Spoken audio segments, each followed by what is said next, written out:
Welcome to the Insurance Technology Podcast. I'm your host, Reid Holsworth. Joining me today is the man himself, Mr. Jason Cass. What's going on, Cass? What's up, man? Jason Cass, before we start, I'm like, how do I intro you? Yeah. Agent, right? Owner Masterminds, founder, really, of Indie Tech. Right. Now, been in this industry a while. You know what I was thinking? We've known each other for a long time. Long time. Before we started a minute ago, I was thinking about this. I think the first podcast that I have ever been on, I think was your podcast. Really? Many years ago. Wow. Yeah, like one of the very first ones. Wow. I don't remember a podcast I did before that. I should tell my team to pull it out and replay that one, actually. You should, yeah, absolutely. We might actually do that. It was back in the day. It was back in the day. It was before. It was when you were with Tech Canary, yep. I think. Oh, yeah. Big time. Yeah. Big time. Woo, those were the days, Reid. Those were the days, man. Well, man, I'm excited for this. Thank you for being I am here, too. man. No, and thank you for inviting me. It's not every day that you get to do these live, right? It's normally one person in the studio, another person. So thank you very much for inviting me. Yeah. So let's get into your story. So we've known each other for a long time. We have. But I think for the listeners, let's get a little background on old Cass. So where'd you grow up? Tell us a little about yourself. What kind of things were you into? Let's go way back. Yeah, it's way back. So I was born in Phoenix, Arizona, actually. Just moved to Illinois in 1991 and stayed pretty much my whole time there. So I always call that my hometown. But no, I was born in Phoenix, Arizona. My mom was married to two guys, but it was kind of weird. She divorced my dad, married my stepdad, and then remarried my main father, and they've been together forever. That's awesome. Wild story of the wild Jason Cass, but yeah. And so for most of my teenage years, though, I was raised by a single woman herself before she was remarried. But yeah, so my dad was an executive with Boeing, my stepdad. Oh, wow. And so we went to Arizona, then to Dallas, Texas, then to Seattle, Washington, and then when McDonnell Douglas merged with Boeing, or Boeing merged in St. Louis, that's how we ended up down there. Oh, wow. Yeah, so all over the place. That's awesome. So where'd you go to high school then? I went to high school at Centralia High School, the home of the orphans. We are the winningest basketball team in the world. We're in the Guinness Book of World Records.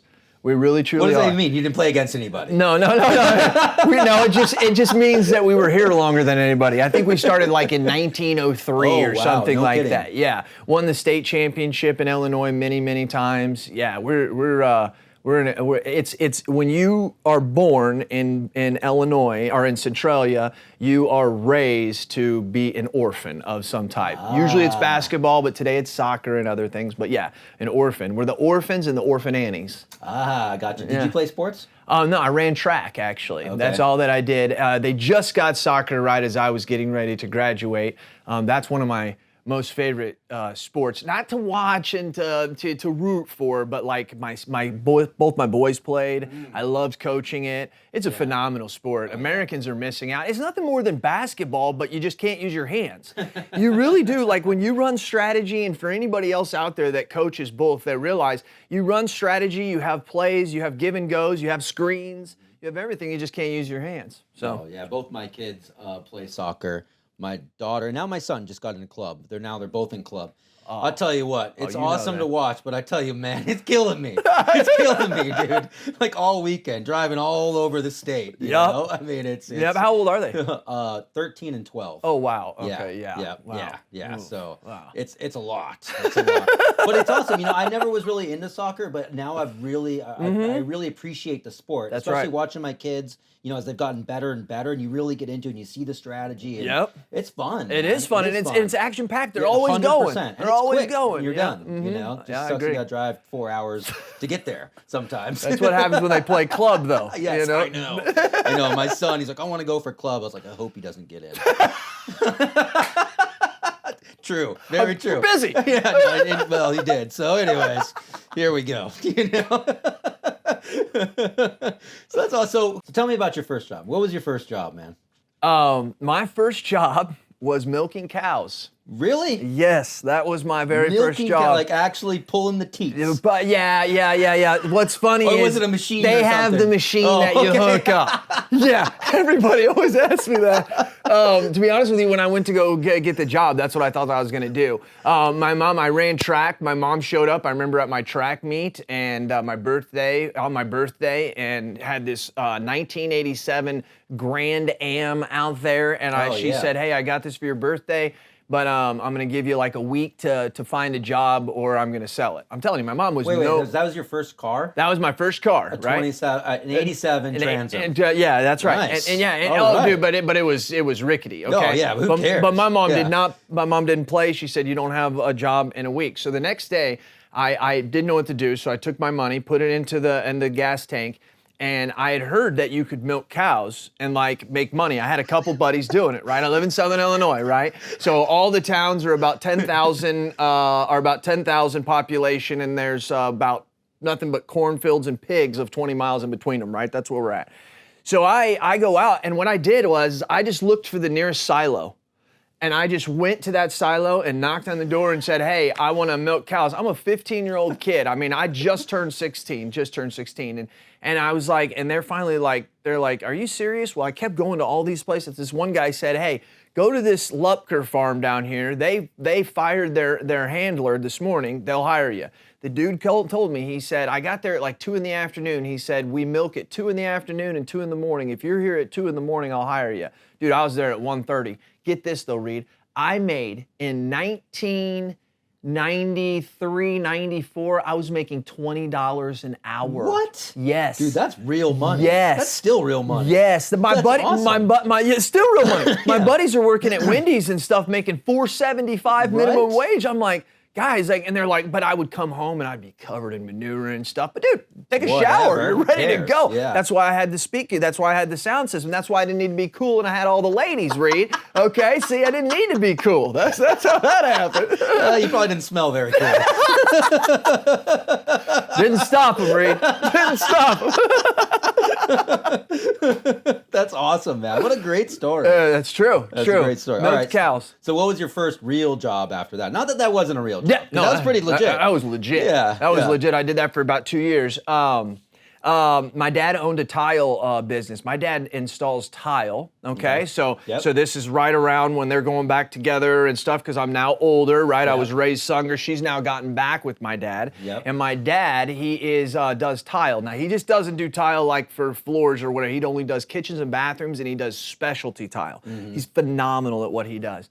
And so I started doing that and started installing tile. Yeah. And I'm really good at it. The thing about it was I was around 20. I was probably around 19 or 20, and I saw my dad have his third back surgery. Oh yeah. And he was 43, and I thought, that's gonna be me at 43 if I don't do something else. Totally. So I actually jumped over, long story made short, I jumped over to sell windows because one of my buddies told me you could make $35 installing a window.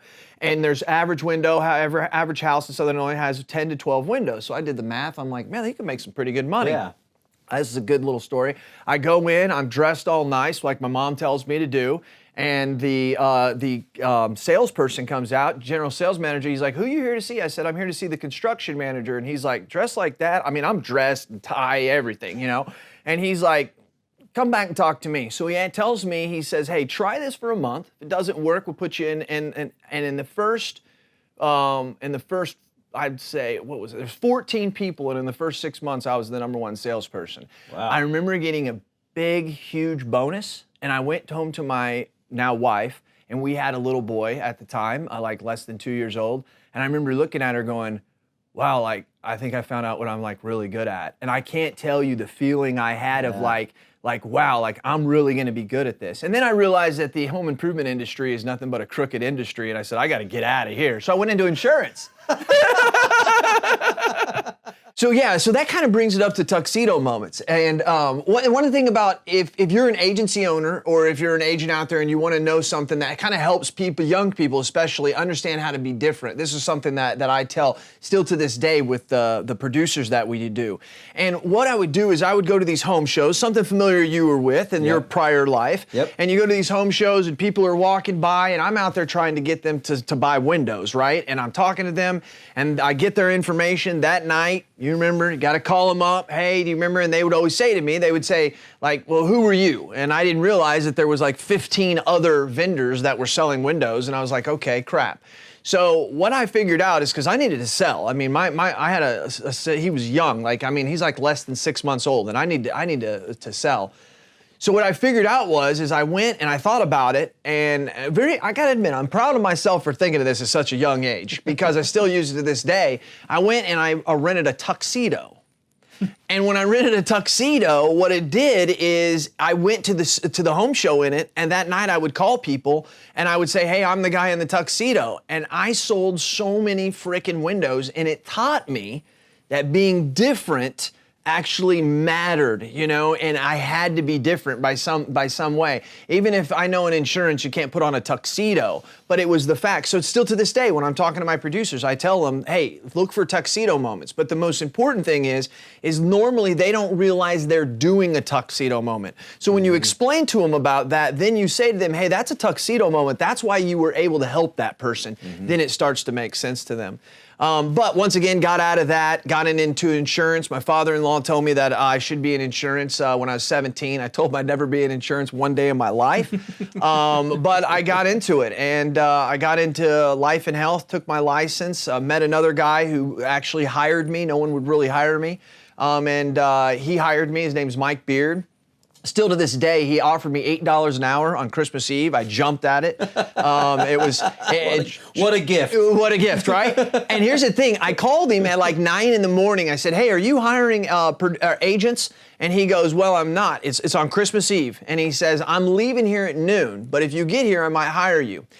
Reid, it's a 30-minute drive from Centralia, Illinois to Mount Vernon, Illinois. It took me 2.5 hours. It was snowing so hard. Oh, wow. I was in a 1990 Honda Prelude I really was trying to get to this. And when I got there and I walked in, he was like, "Oh my gosh, you actually really made it," right? And then he offers me $8 an hour. The funny part is I'm still with him today, and he told me he would have offered me $10 to $12 an hour, but I jumped at the $8 an hour so damn fast. I was like, I don't care, man. I needed a job. So here I am, man. That's my story of my history of work. That's awesome, man. So what are you working on now? What's got you excited right now? What I'm personally right now? Yeah. Well, read a lot of things. One of the things that I say is that I really have no intention in the insurance industry other than just trying to provide a life for my family. But upon doing it, I've realized that the insurance industry is very, very unique. I say this a lot. If people have probably heard me speak, they've heard me say this. I've met people I never thought I'd meet. I've went places I never thought I'd go, and I've been able to give my family the opportunity and the life that I never thought that I could give them, right? So when I come from that and I see that and I feel that, I want other people to have that feeling too. I know that there's a 17-year-old right now in high school that feels like life doesn't fit into him. He doesn't want to go into the military, but he knows he's got an entrepreneurial spirit. And it may be a she, and she knows that she's really good at this, and she may one day own my agency or another agency, and one day they're gonna have that feeling too. They're gonna have that feeling of like, wow, I'm really doing more than I thought that I would do in life. So to answer your question, what am I on now? I try to find the gaps in the insurance industry. I try to find where there's things. Back in 2014, they didn't have masterminds. So that's why we created a mastermind, a way for agents to get together. And I think we failed to forget that still so many people from outside the industry will find out about these masterminds. And when we hire new employees, they'll come to me and go, I just came from an industry that we never would have sat around and shared our secrets of how we're doing business, right? We kind of forget that this is a very unique thing for to do, right? And so right now, Indie Tech, I believe that Applied's not InsurTech. right? That's made for independent insurance agents. This is indie tech, right? I categorize something as Insurtech as being something that the insurance companies can work with the carrier or work with the clients a little bit more, right? Maybe the client's interacting with a claims app through the insurance company. But when we're talking about the technology that Jason uses in his office, 99% of it is indie tech. It's made for independent agents, and a lot of times by independent agents. Yep. You're one of the, you're that living story. Yep. And so indie tech right now is important to me. I believe that indie tech, which is the event that we have, I believe that indie tech is very vital. I believe that for agents to gain market share, we have to adopt technology. Yep. And when we adopt technology, we can scale. And when we scale, we produce profit. Now, I'm kind of a geek this way, but 61% of the market is owned by us, independent insurance agents. 61% of the $700 billion in whatever property and casualty premium, 61% of it is done by us. How do we get to 62? How do we get to 64? We've always looked and thought, oh, well, we're always the people who write this. And I think that us denying technology is not doing the customer justice. I don't think it's doing the carrier justice, but I also think it's not doing the agency owner justice. But you have to think the agency owner has always been told email would put them away, fax would put them away, social media would take away, internet would take them away. Yeah. The difference is, I'm not here to just scare people, but AI is a little different. You know, artificial intelligence is a little different. And I think you're now starting to get this. So why did I create Indie Tech? Because I watched what Applied did. When I go to Applied Nets, which I go to every year, I realize that you guys have one of the best conferences because not only is it mixed with cool, fun stuff, but the tracks that you have, the technology tracks, the way that you try to show other agents not just how to utilize the system, whether it may be Epic or TAM, but how to utilize other products, how easy links, and all this stuff. And I thought to myself, there's no place to do that for independent agents who just want to be anything, right? Maybe you're not an Applied user. Yeah. Well, I mean, that's literally like 50-some% of the market, but the other part, they need something like this. And so that's where Indie Tech came about, was I call it Switzerland. Nobody is in charge. Applied is one of our largest sponsors, but guess what? We got other large sponsors too. And the fact is that I have a passion for that right now. I really, really, truly do. So I think that Indie Tech is something that's ginormous. I also am starting to work on, and I think that I won't go too much into this. I believe that in the past, agencies grouped together for networks, right? Yep. So that we could share premiums, so that we could share contingencies, and I'm going to say it this way, and it's the wrong way to say it, but this way, squeeze the insurance companies to be able to get a little bit more commission, right, by joining together. I believe that those are over. I believe that they will stay here. I'm not going to say they're going to die, but the networks of the future will be built on shared technology, shared processes, shared procedures, and that is why agencies will come together. So you will start to see not as big a groups like the big aggregators. You'll start to see a lot more smaller. Because, like, for instance, me, I need somebody who uses my management system, my phone system, my texting service, because then I can actually sit down with them and actually have a conversation of, hey, how do you really do it in your agency? Yeah. And I believe those shared experiences are what are going to create networks in the future. So I'm trying to work on something right now. This is the first time I've ever talked about it. It's called the membership. And people will be finding out more about it in 24 and 25. That's really cool. Yeah. Very cool. I believe in that. Technology is so critical to our industry at all levels, especially for the independent agent. You know, it's funny when you talk about indie tech, what do you think about the captives going independent? I mean, it's happening. Oh, it's happening. I mean, like, you know, Geico is now in the IA channel. I feel like, it's just kind of my vision on this, not that I have a lot of facts on this, but my opinion is that we're going to continue to see the captives come into our market. And they're going to need the same type of technologies as well. So I feel like it's all going to become independent eventually. Why not? Name somebody that has come at us as a competitor and said, we're going to get rid of you, or we have a better way than you. Every one of them may still be around doing their own thing, but they still come to us. Insurtech, they were going to disrupt us. Yeah. Now they realize we're the best distribution channel. So now they're starting to change it. If you notice, Reid, you really listen to them, what they're saying now is, oh, we're not here to disrupt, we're here to enhance. We're here to enhance. And I'm like, dude, you weren't saying that in 2017. You weren't saying that, No, they weren't. But they now realize that they need us, just like the insurance companies have realized this for years. They need us in that. So it's a little bit different now, but yes. That's awesome, man. So, hey, any advice you have for entrepreneurs coming into the insurance technology space? No, I don't, man. I would not want to be one. I really, truly would not want. I would not want to be one. It's so I don't invest in technology. Mm-hmm. One of the reasons I don't is I'm scared to put my money on something because it's changing so darn fast. Like I don't know if this is going to be good the next year or not. As far as what I would give them is the greatest information they can know. The winners. Okay, so this is good. This is good for somebody who wants to do this. The winners will be those who are after the sale. Okay? So if we take the customer experience and we break it down from when the person first hears our name to the very end of the customer experience to where they're buying multiple products from us.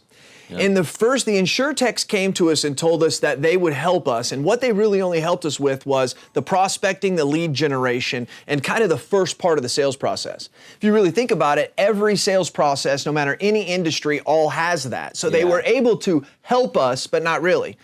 It's those businesses that are in bed in the agency from the time of the quoting of the sale forward that create those products. Those people are in the catbird seat today. Mm-hmm. Those are the ones who can say, hey, I just didn't create a product. I was in an agency for 12 months, learned how they operated, and figured out that this is the product, right? Yep. So if you think you have a great product, don't go find one or two agents who go, oh yeah, because agents have shiny object syndrome. Yeah, 100%. Actually get into their agency, figure out what they do, and then say, is this product going to solve that problem? And that's the best thing that I can give you. Those who know how an agency runs, those are it. Because Reid, we know that we run our business differently than every other industry, and we run it differently from each other. Yeah, totally. I mean, we all run it differently, and it all works, right? So I try to think about trying to be a tech person in that. I mean, obviously, you kind of are. Yeah. But, trying to put all that together. Totally. So, yeah. If you could solve one problem in the insurance industry, what would it be? It's a big question. Oh, it's very easy, though. It has to do with you, Reid. Oh, boy. Integrations. Yeah. Integrations. Connectivity, yeah. I am blown away. I'm blown away by the fact that Uber Eats comes out and all of a sudden just hooks up with McDonald's, hooks up with Taco Bell. My thought is, I'm like, who is the guy that went in there and was like selling them, man, like, man, you need to really connect in here. Well, when you start talking to some of these people who are smart, they'll be like, no, it's a POS system, man. Anything really integrates in the POS system. Like, we just have to get their code and it goes in. And I'm like, yeah, it don't work that way in the insurance industry. You know what I mean? It just doesn't. But that's the thing. Integrations. Why can we not just create think if Uber Eats was in the insurance industry, they would have never been able to integrate with everybody because nobody integrates. But they just came along and boom, integrated with the POSs and everything was good. Yeah, so how do we create it to where it doesn't matter what management system it is? How do we make it to where we're all building on the same infrastructure so it'd work? I know that's a euphoric, thought and idea, but they're doing it in other industries. So that was just my thought. That's awesome. Integrations. I love that. It's so true. Uber Eats just boom exploded, and like it's a good point. Like, how do they get these gigantic Fortune 500s connecting into all their locations? In them immediately. Immediately, DoorDash comes up, boom, they're hooked in. I'm like, what the heck is going on here? It's a great analogy. So I integrations, we've got to fix that. And I think we could. And I think you could be the leader of that. And one of the things that I've heard this is not mine, this is Tori Mares of Client Circle. He said we should have something called like made by insurance, right? Or made for insurance. And so when somebody goes to a booth, in the top left of all their booth, if it says made for insurance, you know that technology works with your technology. Yeah, now, I want to say this. This is really interesting, okay? Yeah. Because we don't have to make it all the same. And this is what got my brain thinking here, Reid. I'm really glad you asked this. The United Nations. The United Nations has over almost 200 countries, all speaking these different languages, right? I was talking to a guy who was actually part of setting this up, not the original one, but like in the 90s or 80s or whatever. So when an English person is speaking to, let's say, a German, they do not translate English to German or German to English because the complexity of doing that would be overwhelming. Yeah. So here's what they do. They translate everything into English, and then they translate English out to the other language. So it allows them to build an infrastructure on English and then English to something else. Oh, true. So it kind of makes that made by insurance thing, right? If we could create how to say, so it's like, hey, you guys can all speak your own language, but we all need to at least build to English so that we all then can come out of that. Right. A lot to be learned on that. And you're kind of in control of that shit, bro. That's why I'm telling you. Yeah. I like it. Yeah, anyway, so okay. Yeah. Little problem to solve. Made by insurance. I like it. You don't have to use that one, but you know, Yeah, and that was toward, I just thought it was a good idea as a way to connect, because man, integration's number one problem. I would totally agree with that. Connectivity. All right, let's switch topics. All right. Leadership. Okay. What does being a leader mean to you? From about 2005 to around 2015, 2017, somewhere in there, every January I read the book by John C. Maxwell, The 21 Irrefutable Laws of Leadership. No kidding. I love it. I love it. I almost have the book memorized. And I realized at a young age that if I learned those laws of being a leader, I could predict the future. One of my main sayings that I've said this for a long time and I love saying, I told my wife the other day I want to have it on my headstone, is I don't predict the future, I create it. Right? And one of the things that I learned in that book is that if you create leaders, you can predict the future. If you know the laws of leadership, if you know that the laws of cause and effect, right? For every cause, there's an effect, and you can't change the cause without the effect. So if I change the effect, or if I change the cause, I'll change the effect. Well, I just told the future, right? I just was able to create the future in that things. But then being able to use that with people is unbelievable. And so I believe the number one job of every leader is to create other leaders. And I think that encompasses everything that should be taken care of. Some people say, well, as a leader, you should do this or you should do that. When it all comes back to it, what you're doing is you're trying to create other leaders. We're trying to, I think I just pick on Taylor because I really hold him in high regard for this, but you can just see it in Taylor and everything he does. He's trying to train somebody, but he wants to say, how can I put that person in a better position to make themselves more professional, but also better the business, right? Yep. And that's what leaders do. They look for those people, but also leaders realize that leadership comes at any level. Leadership comes to the person who's answering the phone, right? Yeah, There's totally. a leadership level to that, and that needs to be spoken to a little bit differently. But I absolutely love leaders, being leadership. And I'll let you ask the next question. So I've got a lot of stuff with Do you leadership. consider yourself a leader? If so, when did you start considering yourself a leader? Absolutely, I consider myself a leader. I wear that badge proudly. I have no idea. I'm going to say probably in my mid-20s. Yeah. In my mid-20s, I started to realize that I worked better with people than I did by myself. I also realized that what I could do by myself, if I just had one other person, I could do 10 times more. So if I had 10 other people, I could do 1,000 times more, right? That was kind of my thought. And I just kind of was like, wow.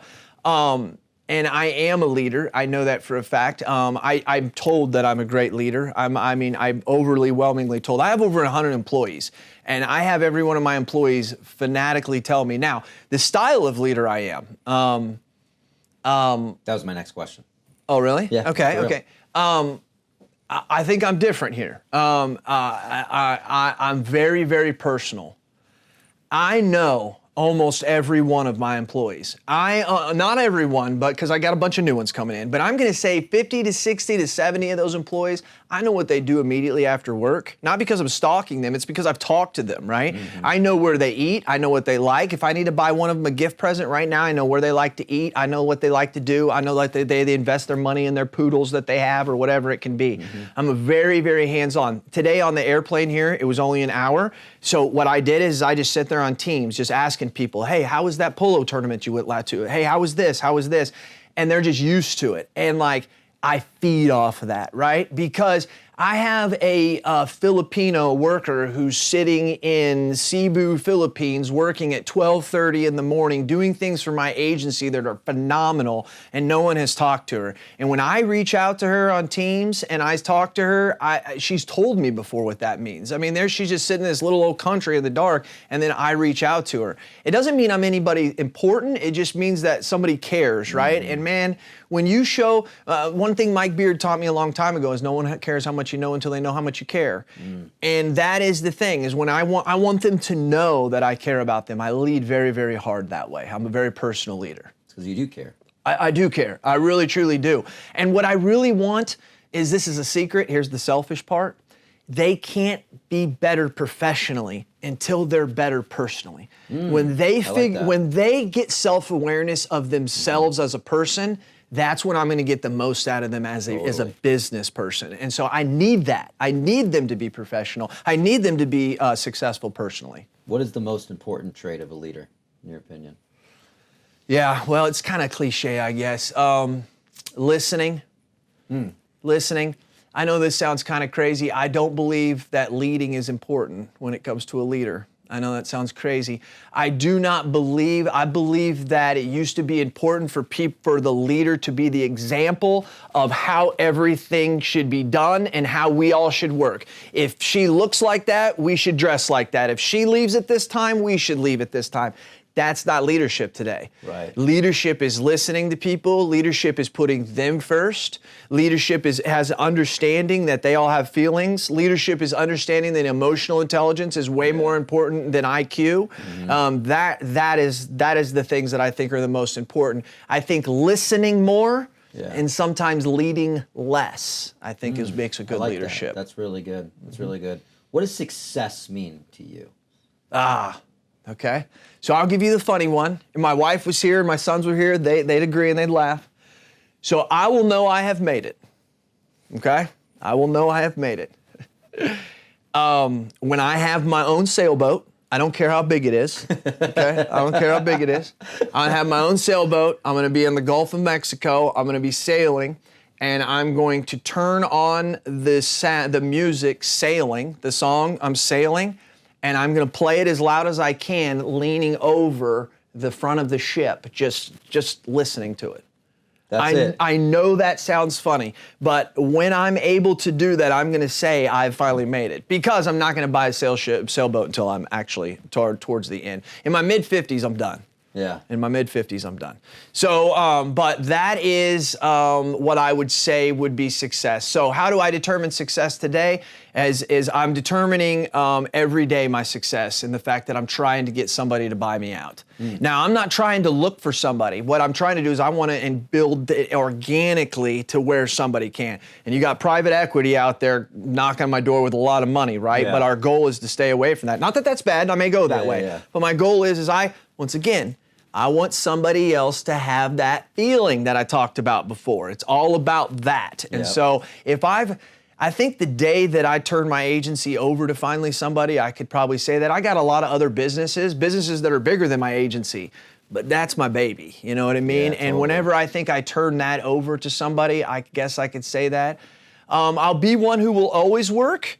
But my thing is, at the age of 55, it'll be what I want to do, and not what somebody else wants me to do. So that's the best way that I could give it. All right, a couple more questions for you. All right, this is fun. How do you give back? Do you give back? How do I give back? Yeah.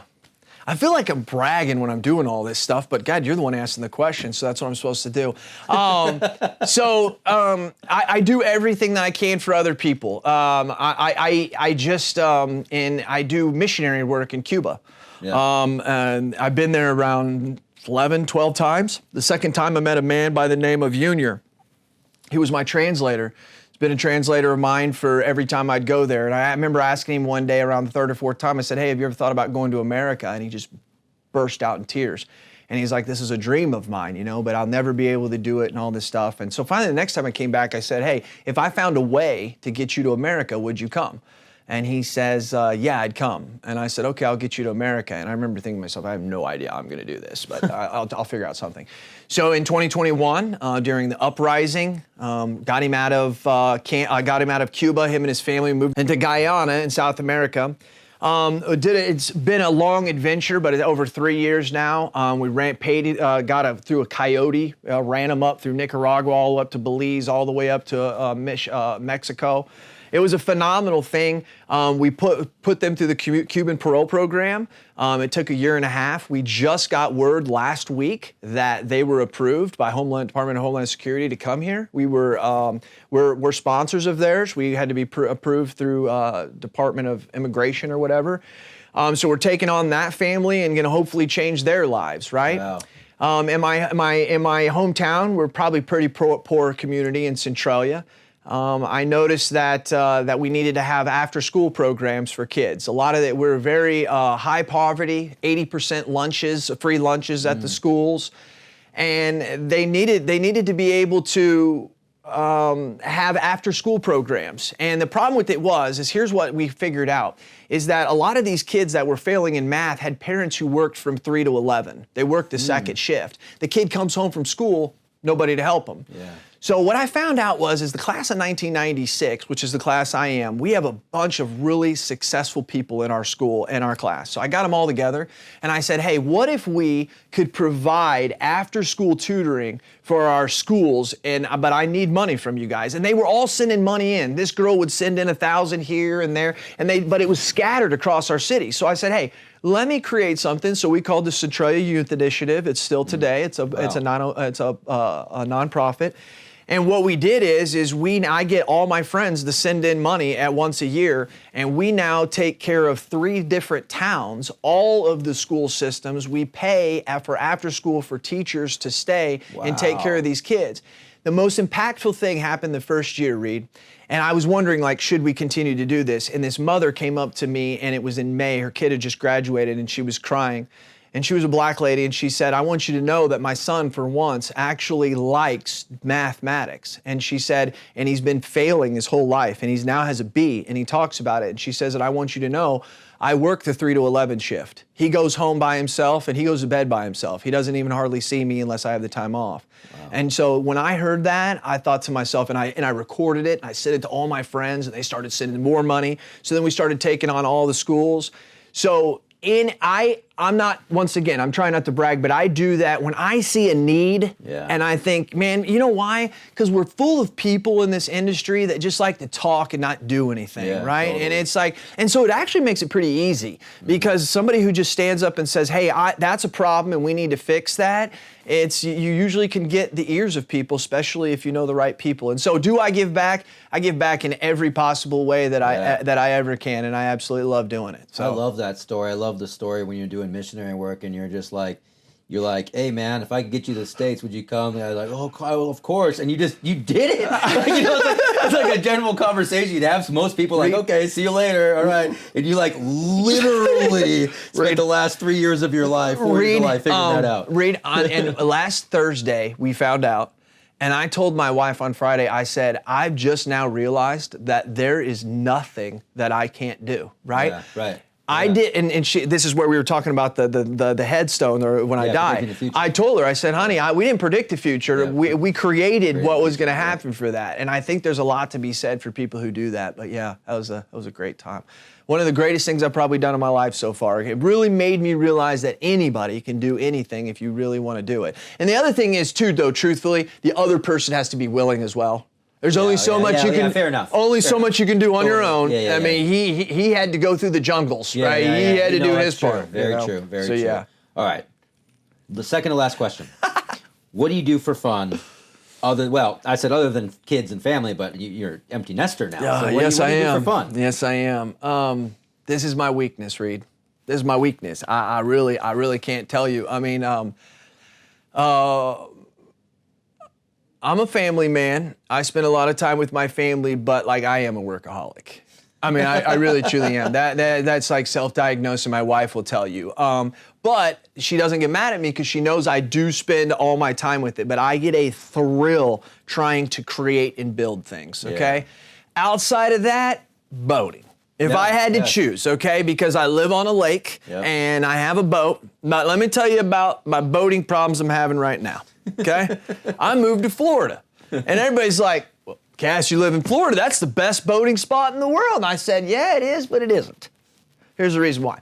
Because there's not many pieces of body of water that you can get into in Florida without something eating you, right? I had this one guy tell me, he said, you know how to tell if there's alligators in the water, right? And he said, you get up real close to the water and you put your fingers in it, and if it feels wet, there's an alligator. That's pretty funny. That's pretty true. Yeah, true. And so then if I go now out in the ocean in my boat, well, I'm not jumping in that water either, because there's like, man. so if I'm in Southern Illinois, man, I just went, when I got home, I just went and jumped in my lake, and nothing's gonna eat me. So I love the boat. My wife and I love the boat. My wife and I loved animals. We love going to the zoo. And most importantly, my wife and I love dive bars and drinking. That's awesome. We really, truly Perfect segue to the last question. We really do. What is your favorite drink? Your drink of choice? So what I'm gonna drink all the time, I'm boring, it's a Tito's and lemonade. I love Tito's and lemonade, but if it's in the winter, I'm gonna be more of an old-fashioned guy. Oh, okay. But All right. but as soon as it gets warm, it's lemonade and vodka all the way through. All right. Yeah, that's what I That's do. what I got for you, man. Man, appreciate Thanks for it. doing this. This was awesome. No, this was good, dude. This So- was so good. I wasn't used to some of all these questions, but it's really cool, Reid, because I think you doing something like this, I think there's a lot of agents who do a lot of great stuff, right? Mm-hmm. And we just don't get to tell, and some of us don't want to tell because we feel like we're bragging, but like, the people that I would feel like I'm bragging to, which are like my close friends at home and stuff, they're not going to listen to this, right? And so this gives me a freedom to be able to kind of say things that it's like I don't feel like I'm necessarily bragging all that kind of stuff. You didn't come off bragging is all. Guys. Yeah, well, no, I love it. I really do. And thank you for all that you do. I really do Thank you, man. appreciate it. Appreciate that. Yeah. Appreciate you. Yeah, Well, thanks again, man. It's been fun. All right.